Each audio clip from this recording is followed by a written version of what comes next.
વર્ષના અંતિમ દિવસે પોલીસ વિભાગ માટે મોટા સમાચાર એ આવ્યા છે કે થોડીક મિનિટો પહેલાં રાજ્યના પોલીસ વડા તરીકે KLN રાવ ડૉક્ટર KLN રાવને ચાર્જ સોંપવામાં આવ્યો છે। ડૉક્ટર KLN રાવ આપ દ્રશ્યો જોઈ શકો છો, ફૂલ સ્ક્રીન દ્રશ્યો પણ જોજો। ડૉક્ટર KLN રાવ આપ જોઈ શકો છો અને એની સામે વિકાસ સહાય કે જેઓને એક્સટેન્શન આપવામાં આવ્યું હતું એ એક્સટેન્શનની મુદત આજે પૂરી થઈ છે અને આ કાર્યક્રમ પોલીસ ભવન ગુજરાત પોલીસ ભવન પર યોજાઈ રહ્યો છે।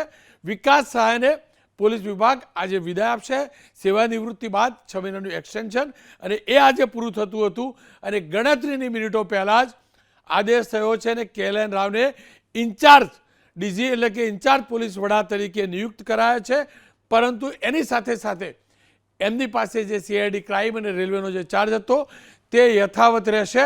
આપ સીધા દ્રશ્યો પણ જોઈ શકતા હશો। આ બંને જ્યારે સીડી ઉતરતા હતા પોલીસ ભવનથી ત્યાંના દ્રશ્યો છે અને આ દ્રશ્યો હાલ જે કાર્યક્રમ થઈ રહ્યો છે એના સીધા દ્રશ્યો છે।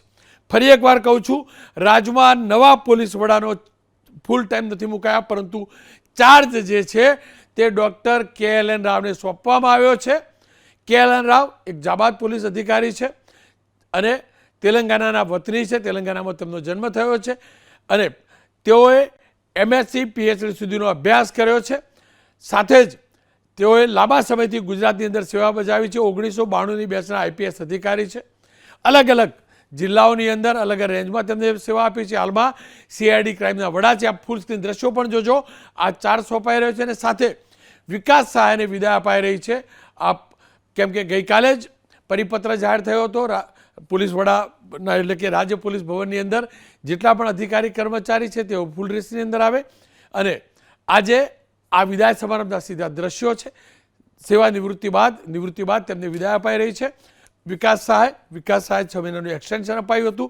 આજે સસ્પેન્સ ચોક્કસથી હતું, એ વાત સ્પષ્ટ હતી કે વિકાસ સહાયની સેવાનો આજે અંતિમ દિવસ હશે પણ કોણ બનશે એને કહેવું મુશ્કેલ હતું। પણ આપ જોઈ શકો છો વિકાસ સહાય ઇન્ચાર્જ પોલીસ વડા તરીકે KLN રાવને ચાર્જ સોંપ્યો છે અને જે પણ પોલીસની એક ડિસિપ્લિન છે, એક સિસ્ટમ છે, એક પ્રોટોકોલ છે એ પ્રકારે આ ચાર્જ સોંપાયો છે।